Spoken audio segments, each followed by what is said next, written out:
Okay, good morning everyone. Welcome to the penultimate day of GSE UK 2020.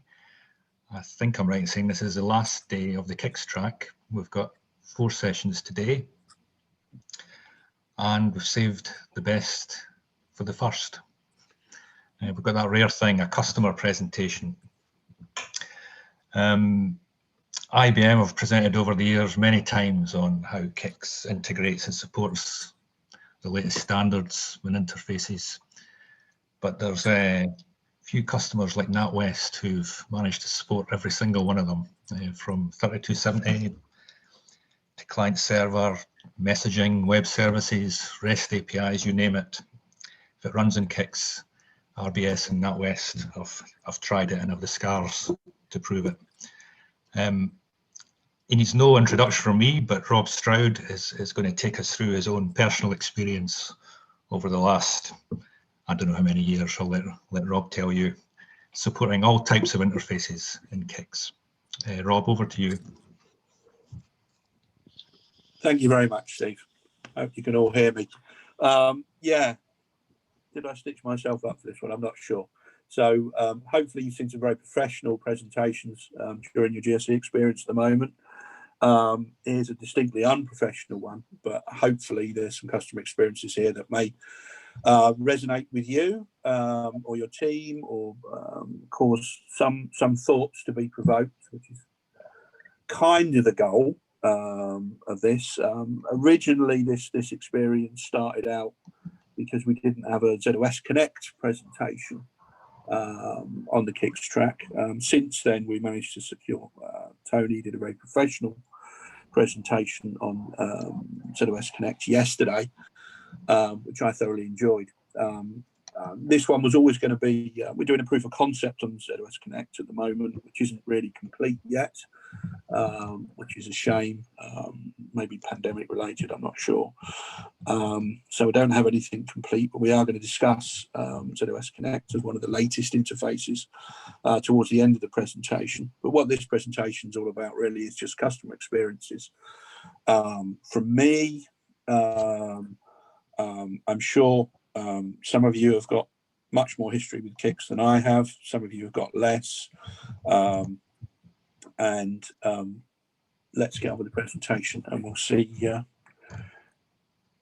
what happens. So yeah, there's an awful lot to do. So let's get going.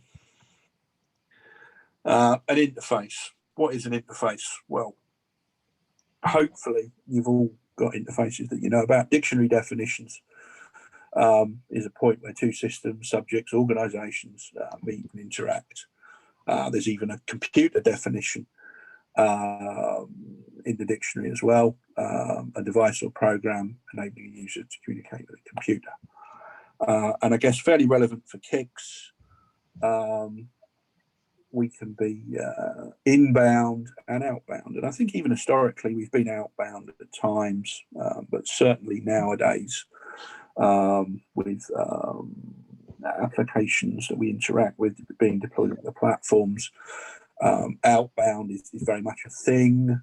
It's much more than the old SNA type connections we used to have years ago to Equifax or Visa or even MasterCard. So I'll go into that. I'll go into some of the problems with outbound. And I think one of the problems with outbound, and one of the main themes with outbound is that we're communicating with systems that maybe aren't as fast as we are, or experienced at processing enterprise workload. And we might have to hang around and wait. And when we do, we better make sure that we can wait properly. And we better make sure that if those platforms that maybe aren't reliable as we are, do have problems, that we can cope with those problems without them causing us problems. Sorry, I'm just going to have to hide a view. There we go. That's better. So what are they? Well, there's loads, guys. I'm sure you've all got a favourite interface. CICS has been around an awfully long time. What I'll be 1968, something like that. Before there was the internet, we were ruling the world. VTAM, BTAM before that. I've got no experience of that at all. Lots of our own network, SNA type architectures, and then TCP came along. And a lot of the sort of medium term or modern connections are certainly all based on TCP IP. There's a big old list here. If I've missed one off, probably Steve read out some even more than I do, but SNA, TCP IP, 3270, CICS sockets, CICS Web Interface, CICS Transaction Gateway, very good experiences with that. EXCI, which covers a whole raft of connections to batch, back to CTG again, or even to WebSphere type gateways. MQ, which is not my area of expertise, as some people know. Well, there's some aspects of MQ I do understand better than others. But CKTI interfaces, trigger first, trigger every, CKBR, the newer one, the CICS DPL bridge. And a lot of you out there that are more experienced with MQ than I am may indeed have rolled your own interface at some stage.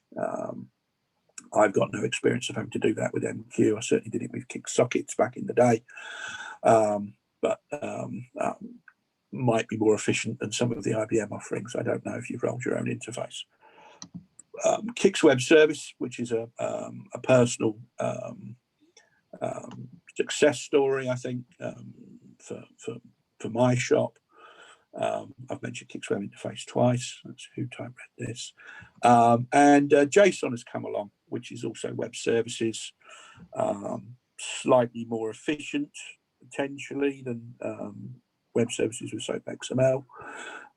And then even sort of on the coattails of that, and really, although it's new, Tony was saying yesterday, it's maybe been going for 4 or 5 years, ZOS Connect. I think a lot of the work that IBM's put into all these interfaces is still majority inbound, but I still think outbound is growing. And again, as I've mentioned, and I'll probably repeat myself on this, outbound can be a problem for everyone. Different interfaces suit different workloads. This might come as an epiphany to some of our architect friends, but as systems programmers, we all know that. CICS is an online transaction processing system that historically has dealt with business transactions, customer transactions with care, using a two-phase commit, dynamic transaction backout, integrity and resilience has always been our mantra. We have to think about different workloads now. Batch workloads don't need dynamic transaction backout. So if from an architecture point of view, you want to shove a batch interface into CICS, you're probably spending a lot of CPU cycles you don't need. Now, if you're just doing it to get an API that you need and you don't want to code elsewhere, I think that's legitimate. But you still have to be aware of the constraints and limitations of whatever interface that you're using in terms of speed, the ability to flex.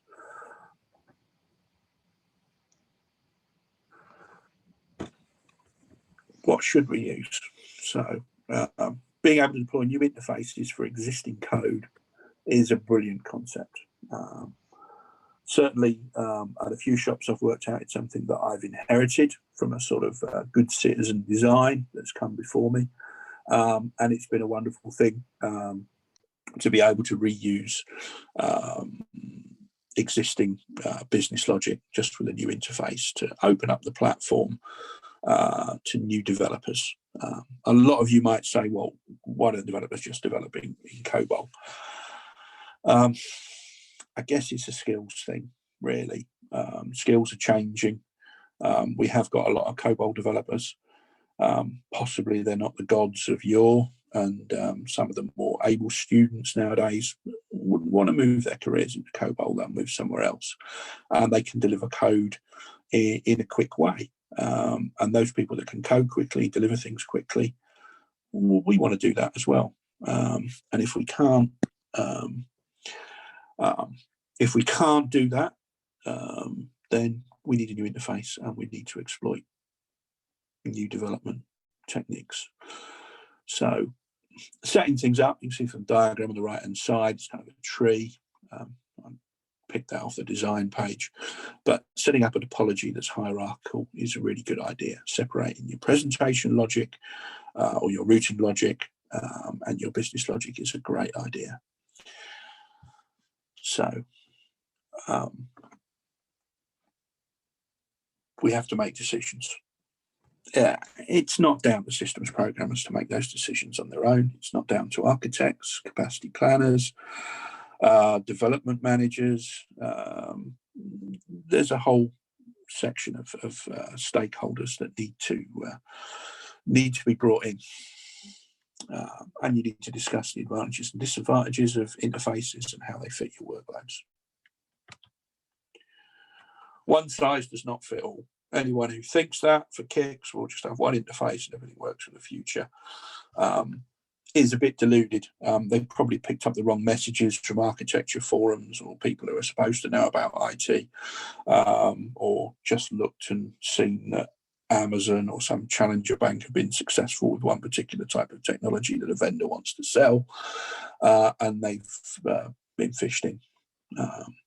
Harsh but true. Some workloads are batch. We even get FTPs coming into CICS nowadays, file transfer protocols, so things just being shoveled in.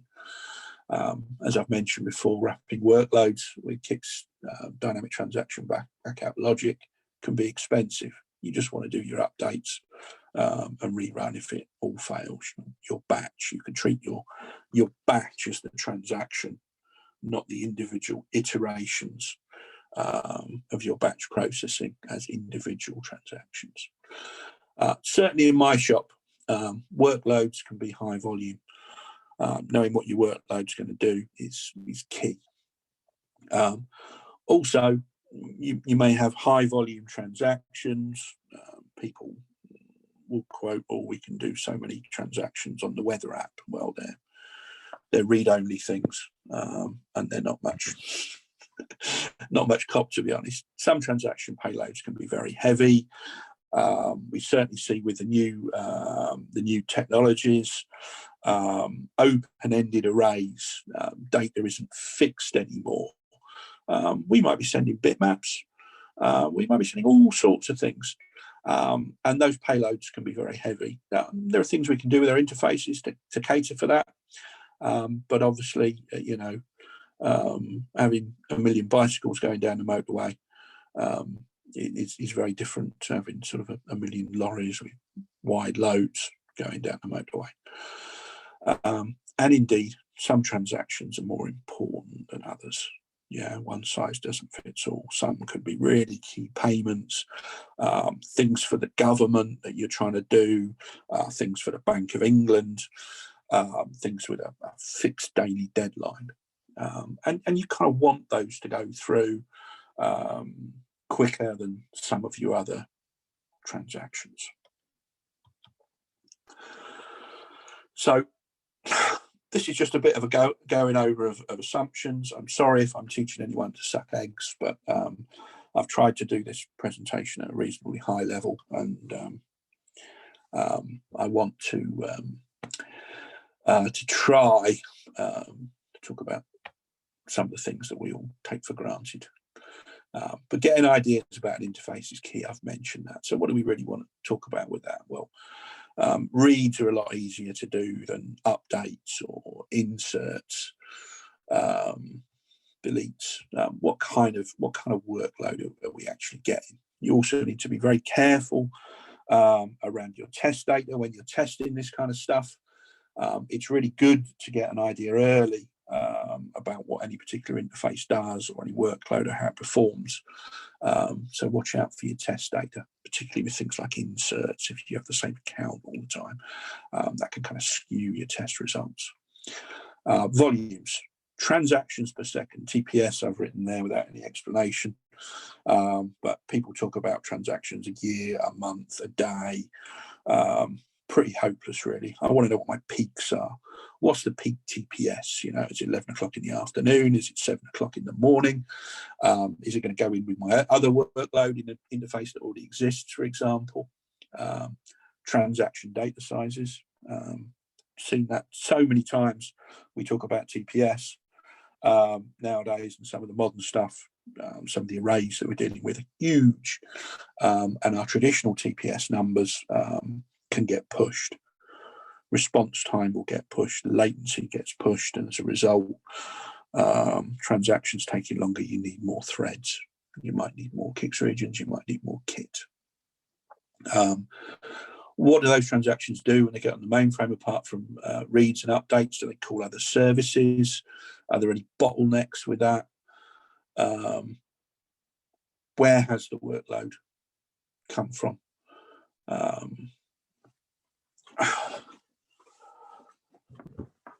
Not quite sure where I put that one.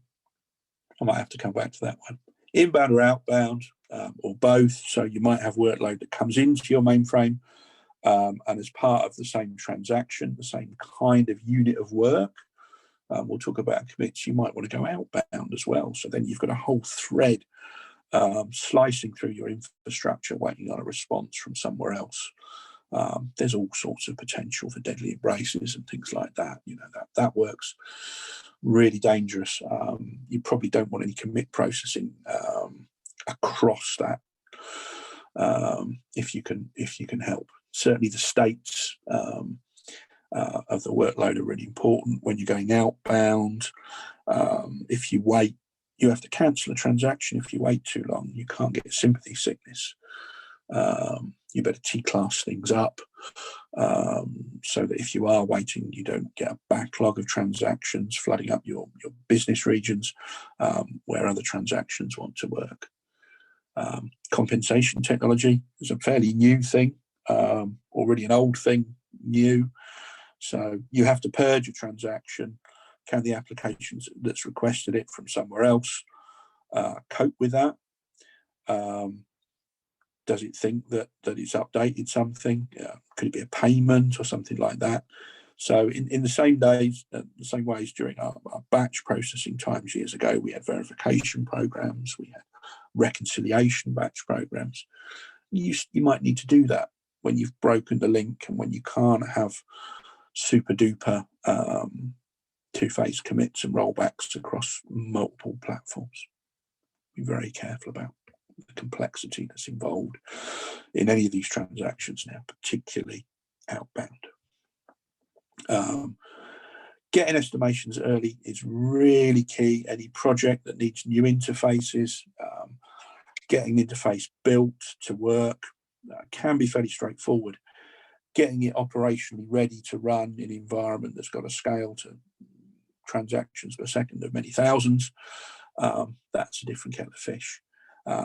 Getting an interface to work when you've got critical issues that happen every few years, getting it not to cause sympathy sickness, getting it to manage where do transactions queue, when an interface is hung up, what behaviors are going to happen. Are you going to lose storage, memory? Are tasks going to have problems?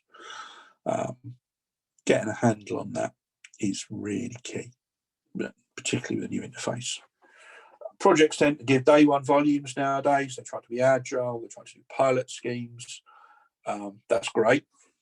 We need to adapt to that, but we also need that background information about how quickly we scale. So that's the intro done. Moving on to topology. Apologies if you don't have good topology at your site. There's things that you can do, but it's going to be more costly. But having good topology is a key thing. Separate presentation of business logic is a really good thing. Separate points of control for workload is good too. So you may have an interface that comes in over TCP/IP. Having different ports into the same interface is a really good idea. You've got point of control then. You might have some workload that goes screwy, mobile workload, open banking, being able to segregate that workload from other workload prioritise it, is really useful. Workload balancing across your interfaces is key. This is front-end balancing. Workload management is kind of a different thing at the next level. There are many applications that are written that don't have these kind of things. We build them into what we're doing now. And those applications either get superseded or they're still there. Many of the 3270 stuff that I was originally involved in, unbelievably, is still running now, 20, 30 years later, because it works. So there's nothing wrong with it, doesn't break, doesn't fix it. But with your crown jewels, things you want to reuse, it's good to have them in a situation where you can just use a different interface. So what does that topology look like? I'm not very good at physio diagrams. Not very good at doing presentations. I'm not an experience of it. But having presentation logic and business logic on the left-hand side here is key. In the modern world, you're probably going to see something more like on the right-hand side, where you've got a number of interfaces, potentially sitting in other CICS regions, and business logic at the end. Some of it is shared, probably most of it is shared, and some of it, if it's for unique workloads, could be segregated. That could be a really good idea of how to manage that workload. Here we've got particularly a batch interface and batch type workload that's very different to our online workload, being segregated out. This is an ideal world, not necessarily the real world. And here we've got 3270 term loading regions, interface to CICS Transaction Gateway, TCP/IP interfaces of various kinds, CICS sockets, CICS Web Interface, CICS Web Services, and then MQ. And we've got various MQ interfaces, but all talking to the business logic. So if a new interface came along, we could just pop a new box up here, connect it to all this business logic, and we'd have a whole bunch of programs that we don't need to change. Sounds great to me. Did I mention outbound? Yes. Have I been mentioning outbound for probably the last 8 years? Yeah, just be really careful with it. If you've got a complicated estate and you're going outbound, there's a lot of potential there for developers to change code and call outbound services without necessarily talking to a systems programmer, without necessarily creating a T class to avoid sympathy sickness.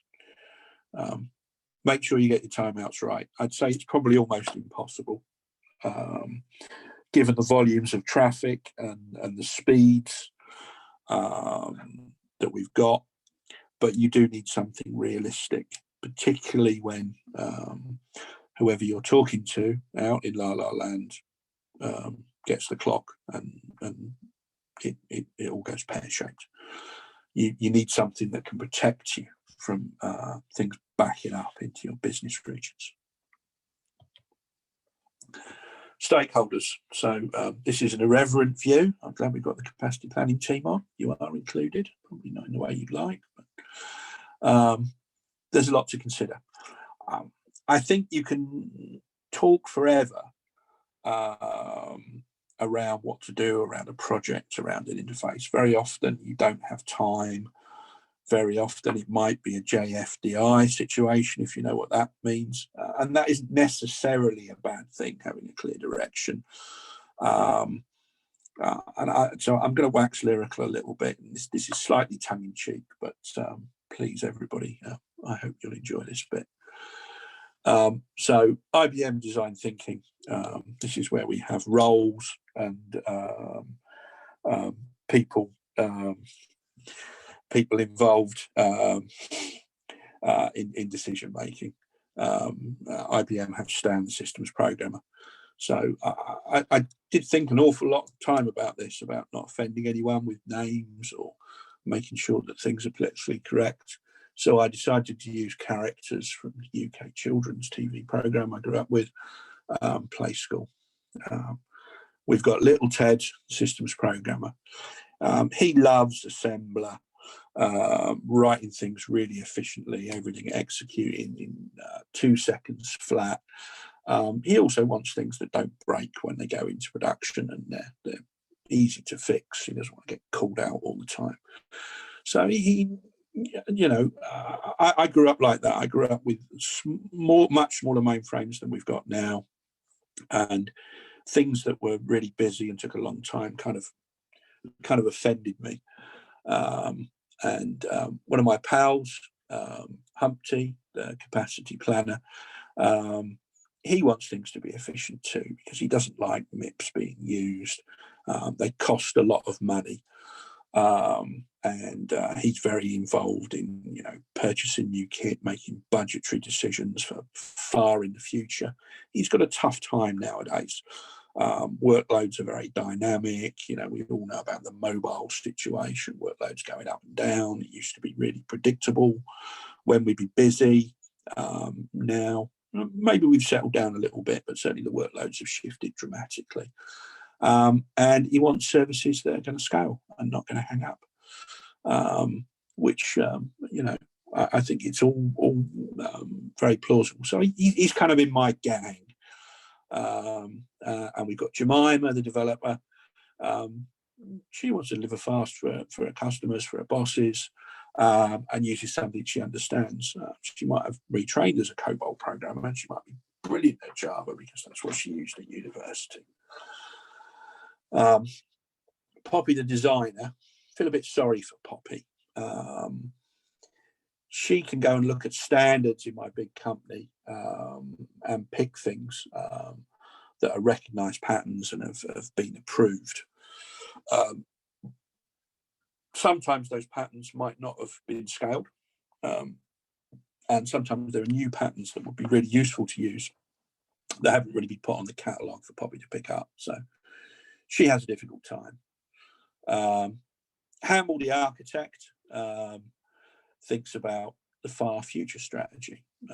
Is Hamble thinking about what happens when we have a critical situation, about operational things? Possibly, but maybe Hamble's talking to salesmen or tech leads from people that want to influence our future strategy, and everything's fine because Amazon and Google can do it.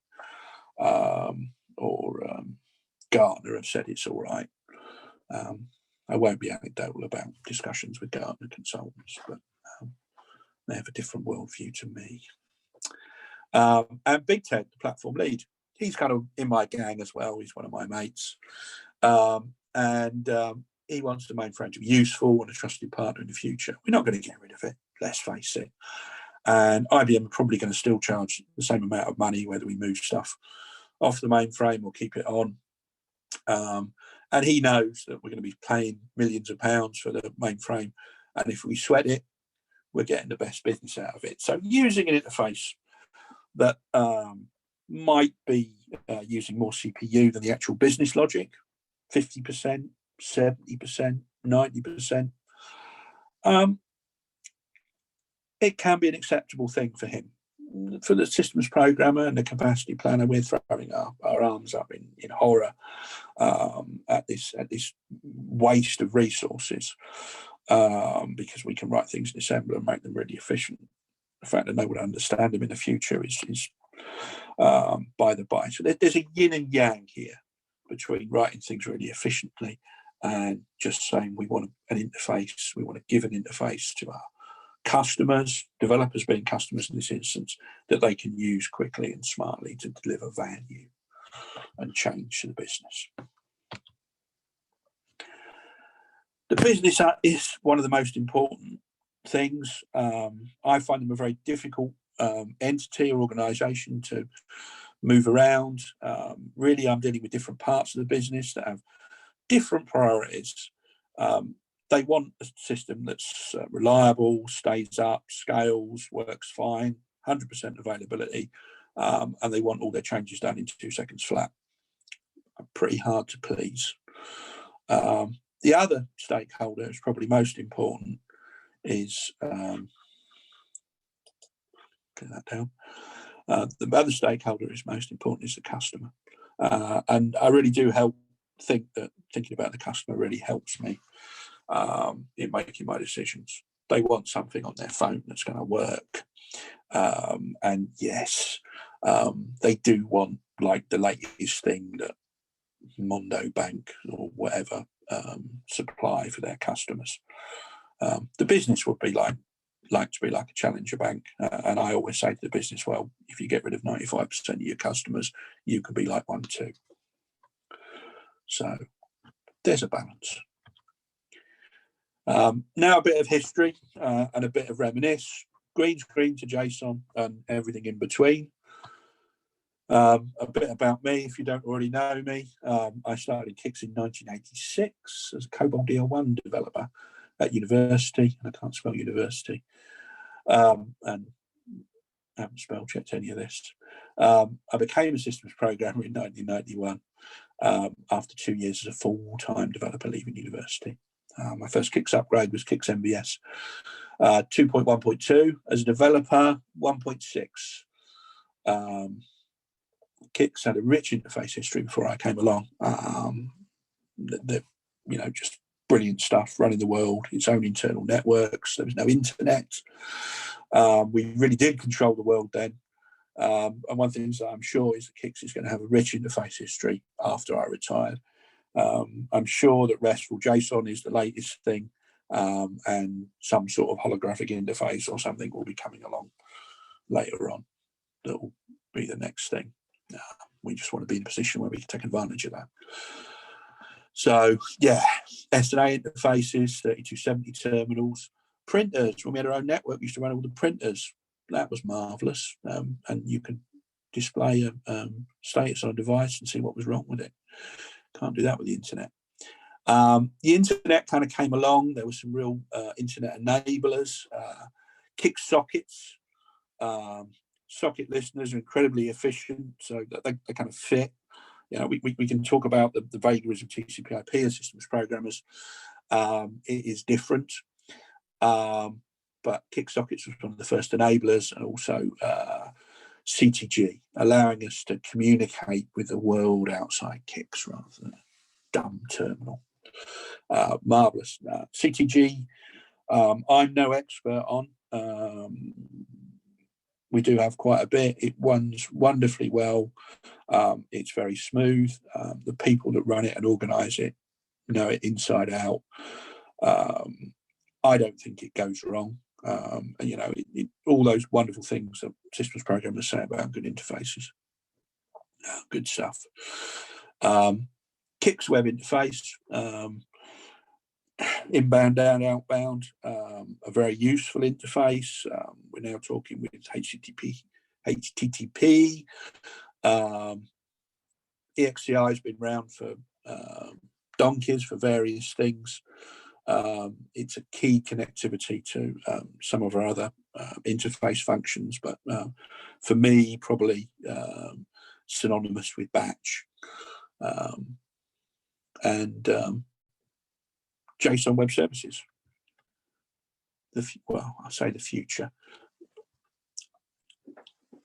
JSON's future really, I think, is ZOS Connect nowadays, but there is a supported, fully functional JSON Web Services available for CICS. It just, for me, kind of came in between CICS Web Services and ZOS Connect.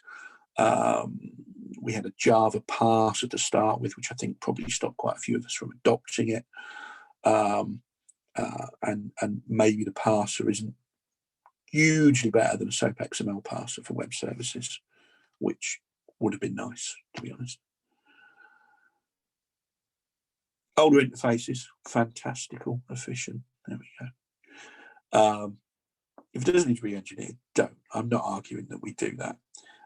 But having your crown jewels set up to take advantage of new interfaces is a really good idea.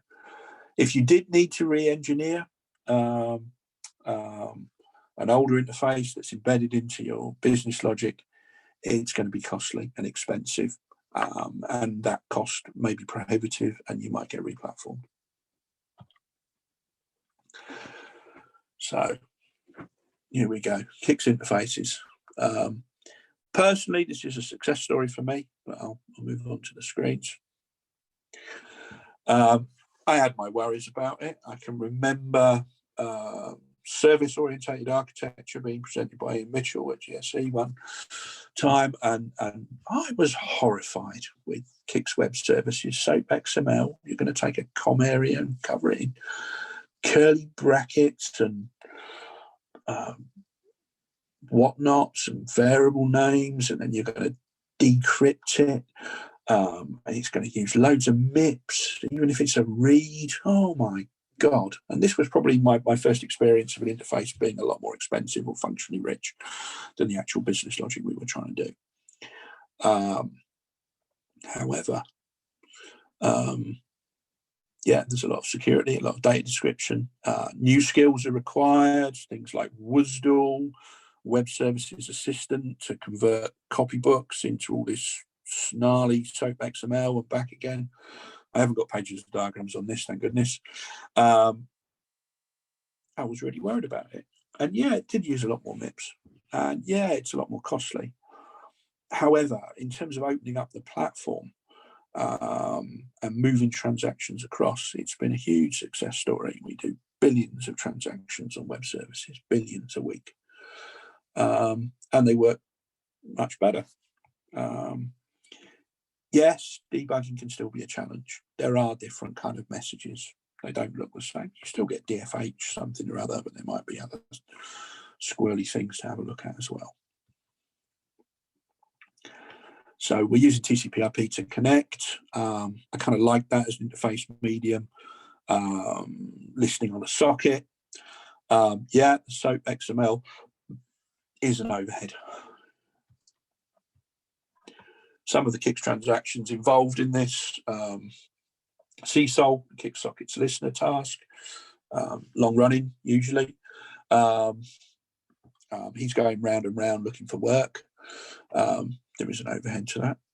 And CWXN, CWXN, some people at Hursley call it, CICS Web Attach task.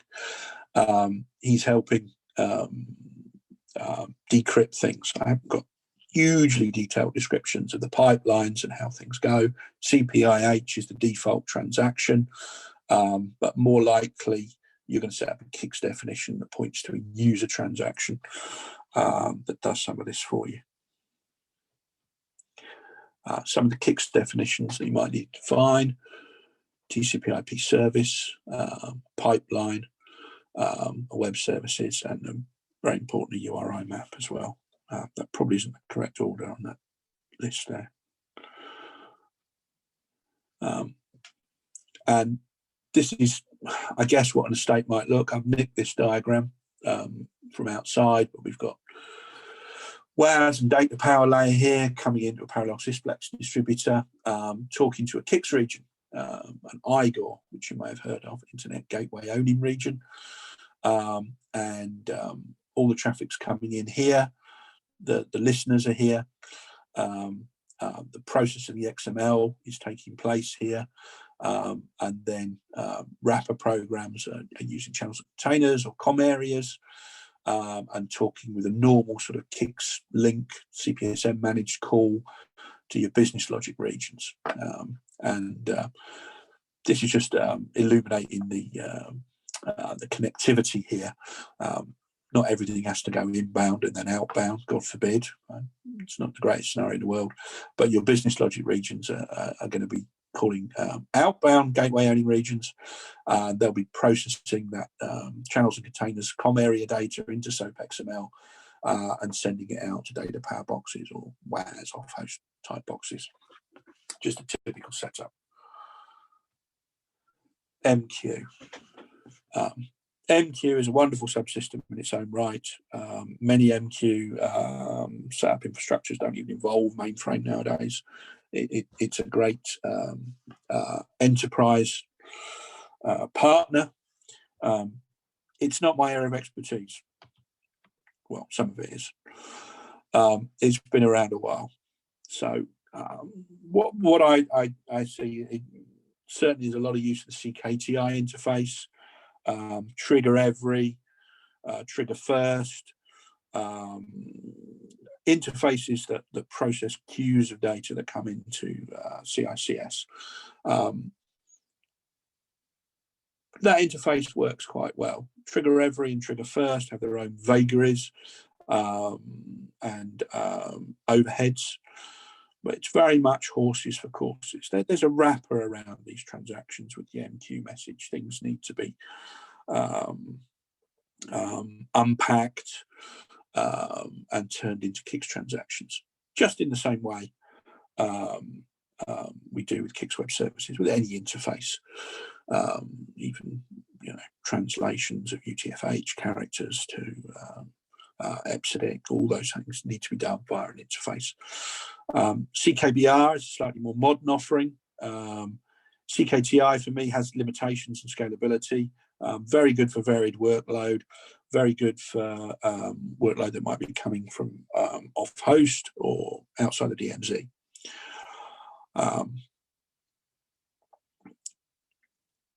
It doesn't scale that well, CKTI for me.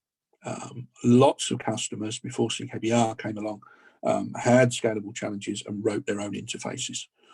I don't have any details on those kind of things. I never had to do that, but certainly that's feedback that I've had from you guys at the various conferences that we've attended.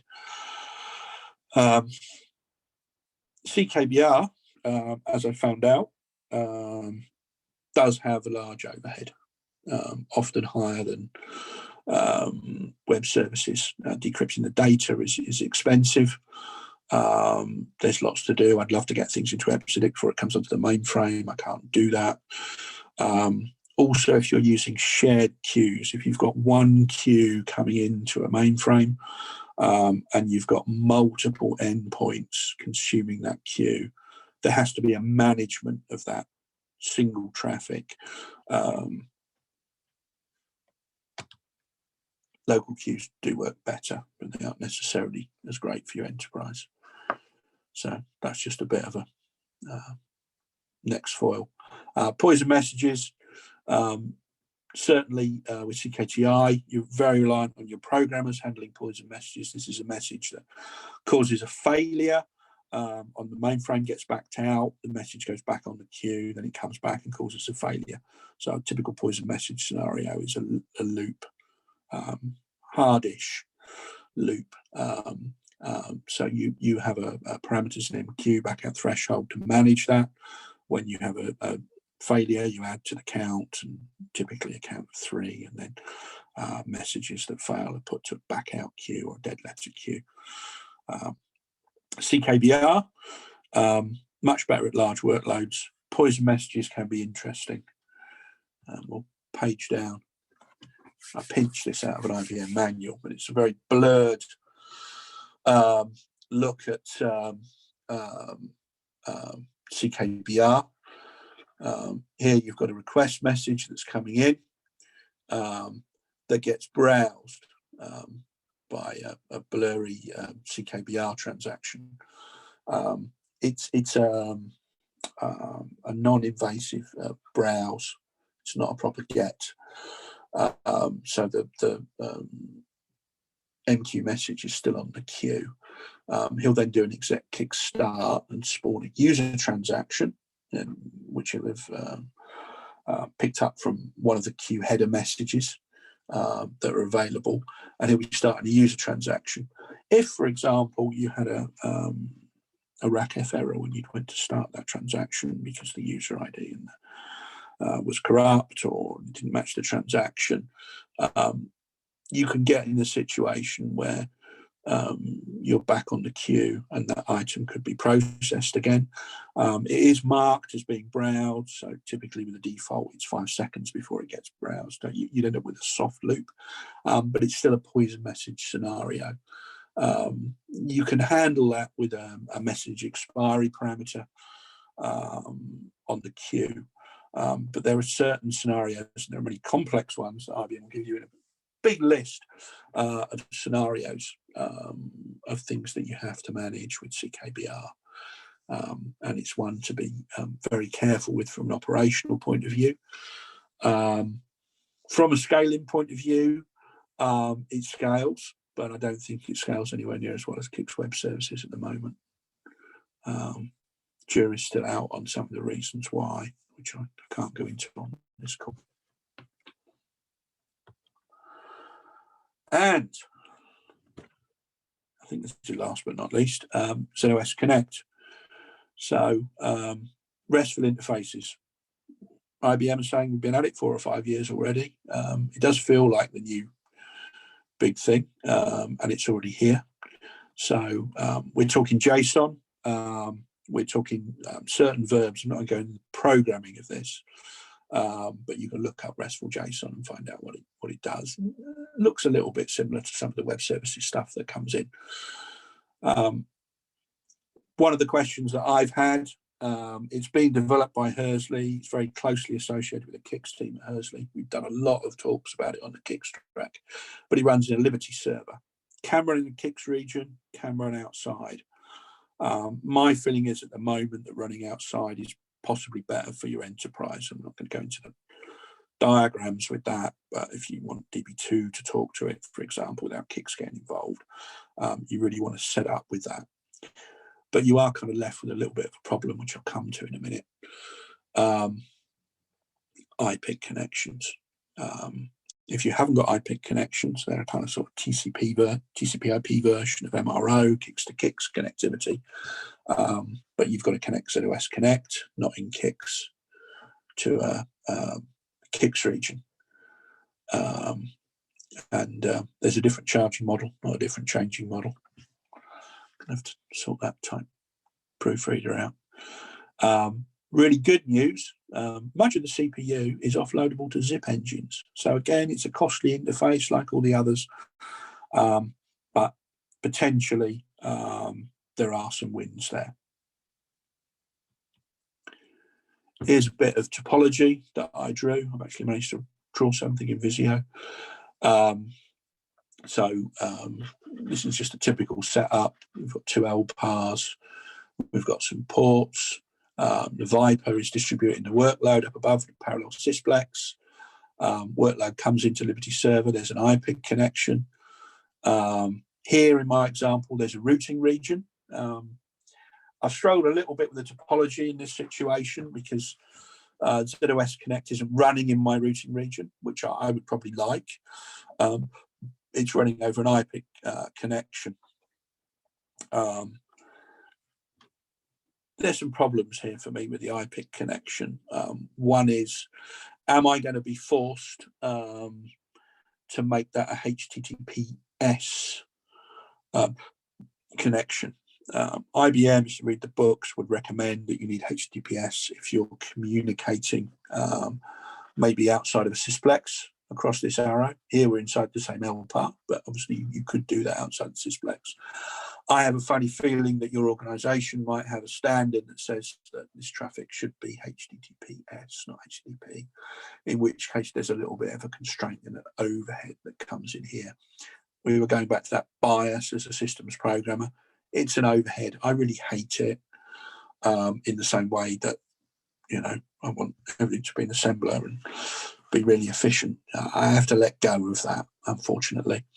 But that's one to watch out. There's also a high availability scenario. This IPIC connection doesn't work like these guys down here, the WLM MRO connections that I've got and calls across MRO. Obviously, these are all on the same LPAR with these particular connections. If it was connecting over here, it wouldn't be cross memory. It's a little bit more comparable with IPIC. But I don't like the high availability stuff. It's a kind of failover Unixy type scenario. When this region goes down, he looks for another connection up here and would connect across to another region if it had a port available. Imagine when you're just doing your housekeeping, your turnarounds once a week or once a month, things start connecting across to other regions, and you're going to have to set up a sort of magic cookbook of stopping regions and starting regions so the connections end up back on the same region. And again, if you did have a failure, not saying that you will, I'm not saying it's likely, you're going to have to set up a convoluted thing to get the IPIC connection back to the same place. I know IBM are looking at this. and there are a few RFEs out there. I'm not quite sure where we are with those at the moment. So if I'm quoting stuff that's old hat, my apologies. So yeah, a little bit of a summary about what I was talking about with the diagram. The high availability scenario is interesting. You don't have to have it. I'm looking at, during our proof of concept, I'm looking at a scenario where if I lose a region here, I might actually shut the port, use some sort of automation technology to shut the port so the traffic just goes over here or it goes to other ports. Probably this is a very simplistic diagram here. And the real world, I probably have a little bit more ability to distribute things. Also, a region like this failing, in my heart of hearts, it's unlikely, and that's not just because CICS is wonderful. It's much more likely that one of these guys is going to fail because they've got the business logic. He's just doing a bit of simplistic, templated routing logic in this region. So there's not a lot to go wrong. It's a bit like if you've got any VSAM or a file-owning region, how often do they fail? Not very often. You're more likely to use the LPAR, and in that scenario, you don't even need to think about this. Summary. Well, 9 minutes to go. We've reached the end. Unbelievable that we're anywhere near being on time for anything, either too early or too late. What can I say in summary? Writing efficient interfaces is really important, or it was really important for systems programmers. It's not as much as it used to be. But I still think we want to do a professional job. We want any quick wins that we can get. We want to do anything that we can influence.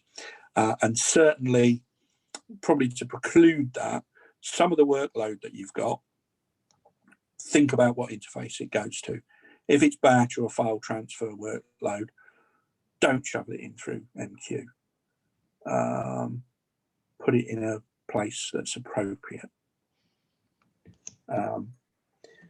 Being able to partner with the latest interfaces is really important.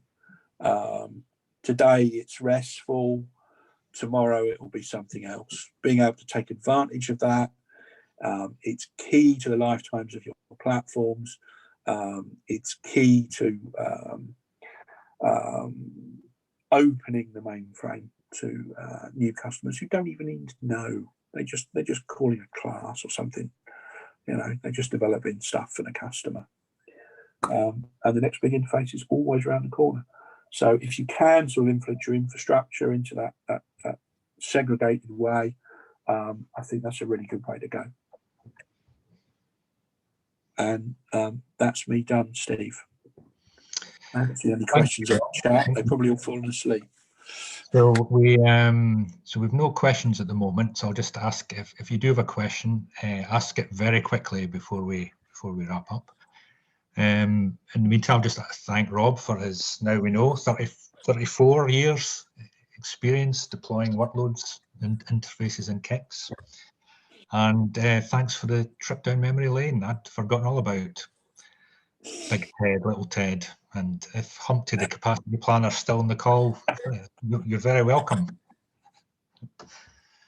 Okay, I think we're done.